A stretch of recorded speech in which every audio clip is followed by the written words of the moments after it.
name's Clark Hubbard. Today I'm going over a PowerPoint I made on commitment. So, commitment is the foundation of great accomplishments. This quote here kind of quick write-up of really what I think the importance of commitment is in reaching goals that a player or a coach is going to strive for, and they really reach those accomplishments if they're truly committed. So, commitment's important. There's a lot of things that make a coach or athlete committed, and it's more than just committed to improving their skill, but a coach has to be, not only improving an athlete's skill, but also improving, hopefully, them as a player and even their morals in general. And an athlete to be committed not only puts in time to become stronger, or faster, or better at the skill, but they're committed to their team and their program and themselves to really improve.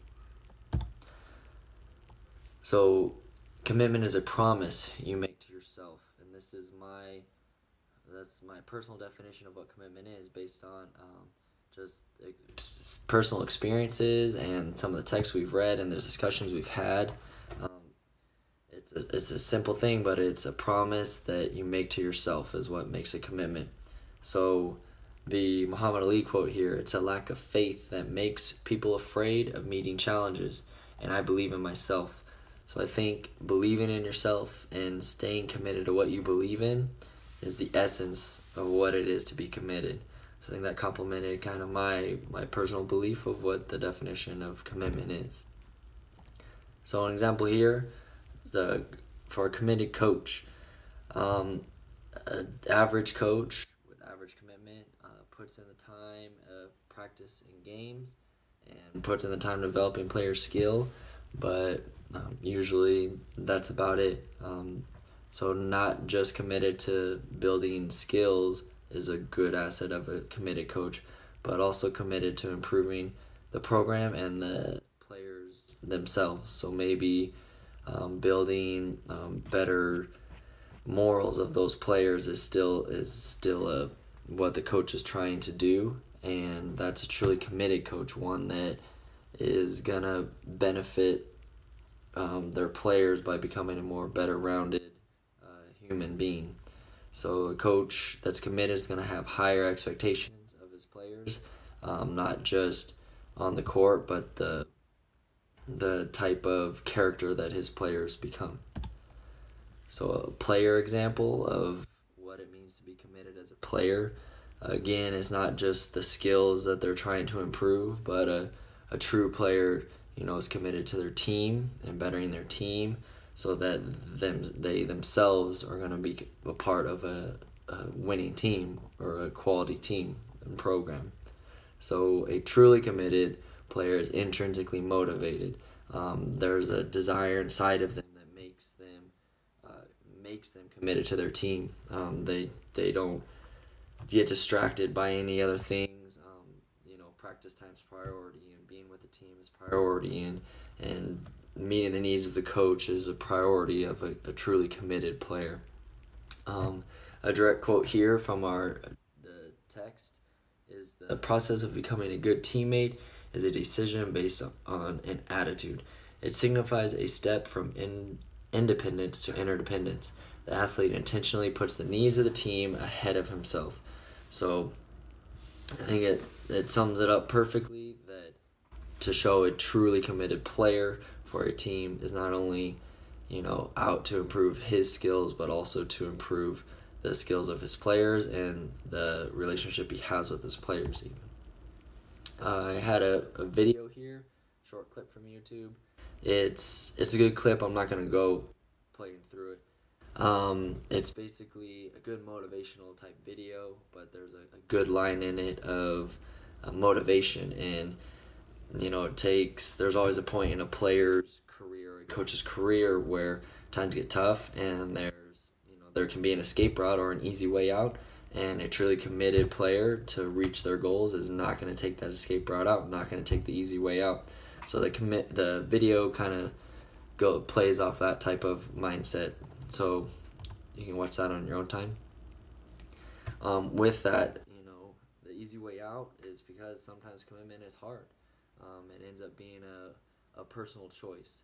So, and it has to be made by yourself. And if you have to be intrinsically motivated to make a choice to stay committed, even when times get tough. No one tells you to commit. A coach may influence you, commit. You can't be. You need to be at every practice. You need to be at every game. But ultimately, a coach can't force commitment on a player. There's sometimes there has to be sacrifices, and of time and energy. So an example of that is an a student I had in my PE class, and he was a tall, athletic kid. So he caught my eye, and I wanted him to be on the volleyball team that I coach. And I met with him, and I found out he was really involved and committed in other activities. He was on the golf team, the varsity golf team, and he was really dedicated to band. So he was busy in extracurricular activities as it was, but I still encouraged him to come to some volleyball. Um, so then junior year, he started coming to some practices and became more interested in it, but he wasn't gonna make that sacrifice of the golf team, which is the same season to so being on the volleyball team, he'd have to sacrifice the golf team.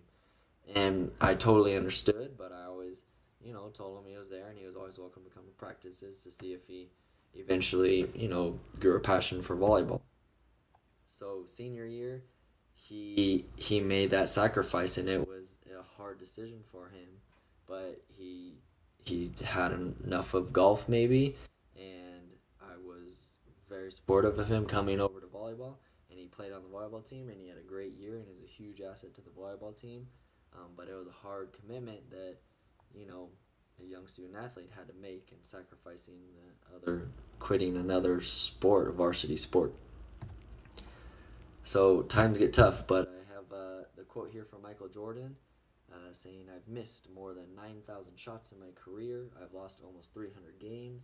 26 times I've been trusted to take the game-winning shot and missed. I've failed over and over in my life, and that is why I succeeded." So times get tough, and there's going to be failure, but a truly committed player is going to push through it, and a truly committed coach is going to push through, a small losing streak to really accomplish the ultimate goal.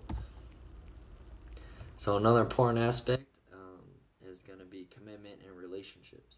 So there's only so many relationships that I feel like a person can have that they can commit to and really build the relationship. So I've recently got married, and just the commitment and time that I put towards my wife almost reminds me of what's the type of commitment I can put towards my players as a coach. So, the time I put towards my wife and strengthening that relationship makes me realize that I need to put time into building a player-coach relationship with my athletes if I really want my program to improve, and if I want to become a truly dedicated coach, and making my players more than just good volleyball players, but good students and good student athletes, so they can be a more well-rounded person. So the importance of commitment in relationships is something that brought me to do this topic on commitment, being recently getting married. But the relationships that we choose to be committed in is something that we can all relate to, and it's firsthand. You can see the relationships you commit to are the ones that strive and become spectacular. In conclusion, we went over the commitment that coaches have to make to be a truly committed coach. Kind of just said, you're building more than just an athletic, skilled athlete. You're building a well-rounded student athlete and helping them promote good morals. And players, to be truly committed, you're doing more than just building your skills. You're being a true team player and helping your team become and help them reach their goals. There's always going to be hardships and commitments, and sometimes there's sacrifices as part of those hardships. But in the end, commitment's just a promise you make with yourself, and you have to be intrinsically motivated to stick to that promise and stay committed. So thanks for your time.